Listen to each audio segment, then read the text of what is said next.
మార్చి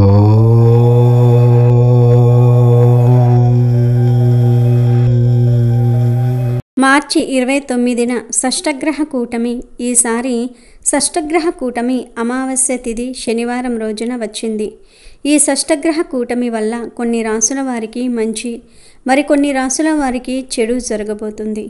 కొందరి జీవితం తలక్రిందులు కాబోతుంది. మార్చి 29న ఏర్పడే ఈ షష్టగ్రహ కూటమి వల్ల కొందరికి రాజయోగం పట్టబోతుంది. మరి కొందరికి కష్టాలు రాబోతూ ఉన్నాయి. ఇంకా మార్చి 29న సూర్యగ్రహణం ఏర్పడబోతుంది. దీని యొక్క ప్రభావం 12 రాశులపై ఉంటుంది. ఈ ప్రపంచంలో ఎక్కడ ఉన్నా తప్పించుకోలేరు. మార్చి 29న సూర్యగ్రహణం ఏర్పడబోతుంది. మీనరాశిలో సూర్యగ్రహణం ఏర్పడుతుంది. అయితే మీనరాశిలో 6 గ్రహాలు సంయోగం చెందటం వల్ల, అంటే 6 గ్రహాలు ఒకే రాశిలో సంచారం చేయటం వల్ల షష్టగ్రహ కూటమి ఏర్పడుతుంది. ఈ షష్టగ్రహ కూటమి ప్రభావం 12 రాశులపై మే 31వ తేదీ వరకు ఖచ్చితంగా ఉంటుంది.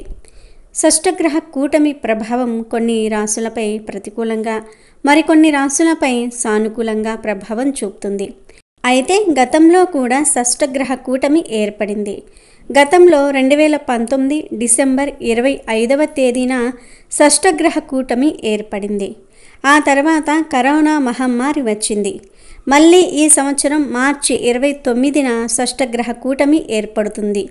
అయితే ఈసారి వచ్చిన షష్టగ్రహ కూటమి వల్ల మనకు ఎలాంటి చెడు జరగదు. అంటే దీని యొక్క ప్రభావం ఎక్కువగా ఉండదు. కానీ చిన్న చిన్న సమస్యలు మాత్రం ఉంటాయి. అయితే మార్చి 29న అమావాస్య సూర్యగ్రహణం ఏర్పడుతుంది. ఇది పాక్షిక సూర్యగ్రహణం. ఈ సూర్యగ్రహణం మన భారతదేశంలో కనిపిస్తుందో లేదో, ఈ గ్రహణ నియమాలు పాటించాలో లేదో ఈ వీడియోలో తెలుసుకుందాం. అలాగే ఈ సూర్యగ్రహణం ఏ రాశుల వారికి శుభ ఫలితాలను ఇస్తుందో, ఏ రాశుల వారికి అశుభ ఫలితాలను ఇస్తుందో కూడా ఈ వీడియోలో వివరంగా తెలుసుకుందాం. అంతకన్నా ముందు మా వీడియో నచ్చితే లైక్ చేసి షేర్ చేయండి. అలాగే మా ఛానల్ని కూడా సబ్స్క్రైబ్ చేసుకుని మాకు సపోర్ట్ చేయండి.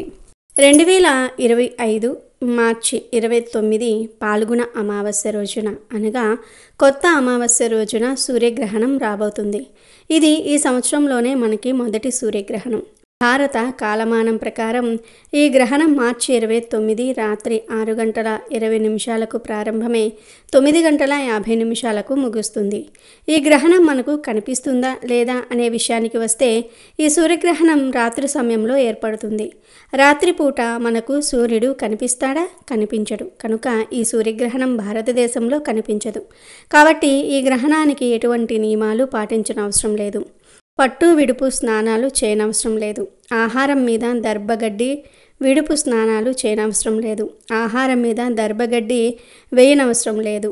టెంపుల్స్ ఏమీ క్లోజ్ చేయరు. గ్రహణం తర్వాత ఇల్లు క్లీన్ చేయవలసిన అవసరం కూడా లేదు. కానీ గర్భిణీ స్త్రీలు మాత్రం గ్రహణ నియమాలు పాటించాలి. గ్రహణ సమయంలో అస్సలు బయటకు రాకూడదు. ఈ గ్రహణం మీనరాశి ఉత్తరాభాద్ర నక్షత్రంలో ఏర్పడుతుంది. ఈ సమయంలో రవి, బుధ, చంద్ర, రాహు, శుక్ర, శని గ్రహాలు మీనరాశిలో ఉంటాయి. ఈ గ్రహణం యొక్క ప్రభావం 12 రాశులపై ఉంటుంది. గ్రహణం ఏర్పడిన రాశి నుండి ఏ రాశులైతే 3, 4, 8, 11 స్థానాల్లో ఉంటాయో ఆ రాశుల వారికి ఈ సూర్యగ్రహణం వల్ల మంచి జరుగుతుంది. మీనరాశికి 3వ రాశి వృషభ రాశి. వృషభ రాశికి ఈ సూర్యగ్రహణం నుండి మంచి జరుగుతుంది అని జ్యోతిష్య పండితులు చెప్తూ ఉన్నారు. మీనరాశి నుండి 4వ స్థానంలో మిథున రాశి ఉంది. 8వ స్థానంలో తులారాశి, 11వ స్థానంలో మకర రాశి ఉంది. సూర్యగ్రహణం నుండి వృషభ, మిథున, తుల, మకర రాశుల వారికి మంచి జరుగుతుంది. వీరు ఏ పని తలపెట్టినా అందులో విజయాలు కలుగుతాయి. సూర్యగ్రహణం తర్వాత నుండి, అనగా మార్చి 29వ తేదీ నుండి మే 31వ తేదీ వరకు ఈ 4 రాశుల వారికి తిరగనేదే ఉండదు. వృత్తి, ఉద్యోగ, వ్యాపార పరంగా మంచి లాభాలు కలుగుతాయి. మీకు ఉన్న సమస్యలు మబ్బు వీడినట్లుగా వీడిపోతూ ఉంటాయి.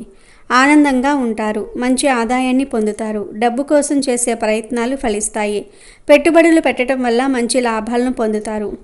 వృషభ, మిథున, తుల, మకర రాశుల వారికి ఈ సూర్యగ్రహణం తర్వాత అంతా మంచే జరుగుతుంది. మంచి ఆరోగ్యాన్ని పొందుతారు. కొత్త పనులు ప్రారంభిస్తారు. మీరు తలపెట్టిన పని ఎటువంటి ఆటంకాలు లేకుండా పూర్తవుతుంది. మీకు ఇక నుండి అదృష్టకాలంగా ఉంటుందని చెప్పటంలో ఎలాంటి సందేహం లేదంటున్నారు జ్యోతిష్య పండితులు. ఇక ఈ సూర్యగ్రహణం వల్ల ఏ రాశుల వారికి కీడు జరుగుతుందో తెలుసుకుందాము. గ్రహణం ఏర్పడిన రాశి నుండి 2, 6, 10 స్థానాల్లో ఏ రాశుల వారు అయితే ఉంటారో వారికి ఇది గడ్డు కాలం అని చెప్పవచ్చు. ఈ గ్రహణం మీనరాశిలో ఏర్పడుతుంది కాబట్టి మీనరాశి వారు మార్చి 29 నుండి మే 31వ తేదీ వరకు చాలా జాగ్రత్తగా ఉండాలి. మీనరాశి నుండి 2వ రాశి మేషరాశి, 6వ రాశి సింహరాశి, 10వ రాశి ధనుస్సు రాశి. ఈ సూర్యగ్రహణం వల్ల మీన, మేష, సింహ, ధనుస్సు రాశుల వారికి కీడు జరుగుతుంది. ఈ 4 రాశుల వారికి ఈ సూర్యగ్రహణం తర్వాత కష్టకాలంగా ఉంటుంది. ఏ పని తలపెట్టినా ముందుకు వెళ్ళదు. నిందారోపణలు ఎదుర్కొంటారు. బంధుమిత్రులతో గొడవలు జరుగుతూ ఉంటాయి. మాట పట్టింపులు, మోసాలు జరుగుతాయి. ఒకరి మాట విని పెట్టుబడులు పెట్టి నష్టపోతూ ఉంటారు. పెట్టుబడులు పెట్టడానికి, కొత్త వ్యాపారాలు ప్రారంభించడానికి, కొత్త ఉద్యోగాలు వెతుక్కోవడానికి ఈ సమయం అనుకూలం కాదు. ఈ సమయంలో మీరు ఏది చేయాలనుకున్నా అది రివర్స్ అవుతుంది. మీ ప్లాన్స్ అన్నీ కూడా తారుమారవుతూ ఉంటాయి. ముఖ్యంగా ఈ 4 రాశులకు చెందిన రాజకీయ నాయకులు చాలా జాగ్రత్తగా ఉండాలి. మీకు ఇది చాలా కష్ట సమయంగా ఉంటుంది. ఆరోగ్య భంగాలు, నిందారోపణలు ఎదుర్కొంటారు. మనసు స్థిమితంగా ఉండదు. ఖర్చులు పెరుగుతాయి. ఆస్తులను కోల్పోయే అవకాశాలు ఉన్నాయి. ఈ సూర్యగ్రహణం వల్ల మీన, మేష, సింహ, ధనుస్సు రాశి వారికి చెడు ఫలితాలు కలుగుతాయి. గాయాలు కూడా అవుతాయి. వాహన ప్రమాదాలు జరుగుతాయి. జల ప్రదేశాలకు వెళ్ళినప్పుడు అప్రమత్తంగా ఉండాలి. ఇక ఈ సూర్యగ్రహణం తర్వాత నుండి మధ్యస్థ ఫలితాలు కలిగే రాశుల వారు ఎవరో చూద్దాము. ఈ సూర్యగ్రహణం వల్ల కర్కాటక, కన్యా, వృశ్చిక, కుంభరాశుల వారికి మధ్యస్థ ఫలితాలు కలుగుతాయి. ఈ 4 రాశుల వారికి ఈ సూర్యగ్రహణం తర్వాత నుండి ఎక్కువగా లాభాలు కలుగవు, ఎక్కువగా నష్టాలు కలుగవు. ఈ సూర్యగ్రహణం వల్ల మంచి శుభ ఫలితాలను పొందే రాశుల వారు వృషభ, మిథున, తుల, మకర రాశుల వారు. ఈ సూర్యగ్రహణం వల్ల మధ్యస్థ ఫలితాలను పొందే రాశుల వారు కర్కాటక, కన్యా, వృశ్చిక, కుంభ. ఇక ఈ సూర్యగ్రహణం వల్ల చెడు ఫలితాలను పొందేవారు మీన, మేష, సింహ, ధనస్సు. ఈ సూర్యగ్రహణం 12 రాశుల వారిపై ఒక్కోలా ప్రభావం చూపుతుంది. ఈ రాశుల వారు ఈ భూప్రపంచంలో ఎక్కడ ఉన్నా ఈ ప్రభావం నుండి తప్పించుకోలేరు. ఎంతో కొంత ఎఫెక్టు మీపై ఈ గ్రహణ ప్రభావం ఉంటుంది. అది మంచి కావచ్చు, చెడు కావచ్చు. ఈ సూర్యగ్రహణం రోజు షష్టగ్రహ కూటమి కూడా ఏర్పడుతుంది. ఈ షష్టగ్రహ కూటమి మీనరాశిలో ఏర్పడుతుంది. దీనివల్ల ప్రపంచానికి కొంచెం ముప్పు పొంచి ఉంది. ఈ షష్టగ్రహ కూటమి వల్ల జల ప్రళయాలు పెరుగుతాయి. నీటి మట్టం పెరుగుతుంది. వేడి పెరిగి మంచు పర్వతాలు కరుగుతాయి. సముద్రాలలో భూకంపాలు వస్తాయి. అగ్ని పర్వతాలు పేలుతాయి. ప్రకృతిలో మార్పులు చోటు చేసుకుంటూ ఉంటాయి. చెరువు వ్యాపారాలు చేసేవారు కొంచెం జాగ్రత్తగా ఉండాలి. చెరువులలో చేపలు, రొయ్యలు వేసేవారు జాగ్రత్తగా ఉండాలి. 6 గ్రహాల యొక్క కలయిక ఒకే రాశిలో అంటే మీనరాశిలో జరుగుతుంది. మీనరాశిలో ఉన్న 6 గ్రహాలను కన్యారాశిలో ఉన్నటువంటి కేతువు చూడటం జరుగుతుంది. అంటే దాదాపుగా 7 గ్రహాల యొక్క ప్రభావం ఉంటుంది ఈ ప్రపంచం మీద. ఈ గ్రహాల వల్ల ప్రపంచంలో వచ్చే మార్పులు మన ఊహకు కూడా అందవు. ప్రపంచంలో ఇప్పటికే యుద్ధ వాతావరణం ఉంది. అణుబాంబులు కూడా ప్రయోగం జరగవచ్చు. భూకంపాలు, తుఫాన్లు, అగ్ని ప్రమాదాలు, అన్ని రకాల ఇబ్బందులు వచ్చేటటువంటి అవకాశం ఉంది. అయితే భారతదేశానికి ఎలాంటి ఇబ్బంది లేదు, అంటే యుద్ధ భయం లేదు. కానీ మిగతా అరిష్టాలు ఉండే అవకాశం ఉంటుంది. కాబట్టి ప్రజలు అప్రమత్తంగా ఉండాలి. తగిన జాగ్రత్తలు తీసుకోవాలి. ఈ షష్టగ్రహ కూటమి వలన అనారోగ్యాలు బాగా పెరిగే అవకాశం ఉంది. చర్మ వ్యాధులు పెరుగుతాయి. వాహన ప్రమాదాలు అంటే బైకు, కారు, ట్రైను, ఏరోప్లేన్ వంటి భారీ వాహనాలు ప్రమాదానికి గురి అవుతూ ఉంటాయి. జన నష్టం తప్పదు. యుద్ధాల వల్ల ప్రాణాలు కోల్పోకపోయినా ఈ ప్రమాదాల వల్ల ప్రాణాలను కోల్పోయే ఛాన్సులు ఉన్నాయి. ఈ గ్రహ కూటమి వల్ల మనకి ఎటువంటి నష్టాలు కలుగవు అని చెప్పలేము, కానీ మనం ఖచ్చితంగా కొన్ని జాగ్రత్తలను తీసుకోవాలి. ఈ గ్రహ కూటమి వల్ల జీవరాశులందరికీ ప్రమాదం పొంచి ఉంది.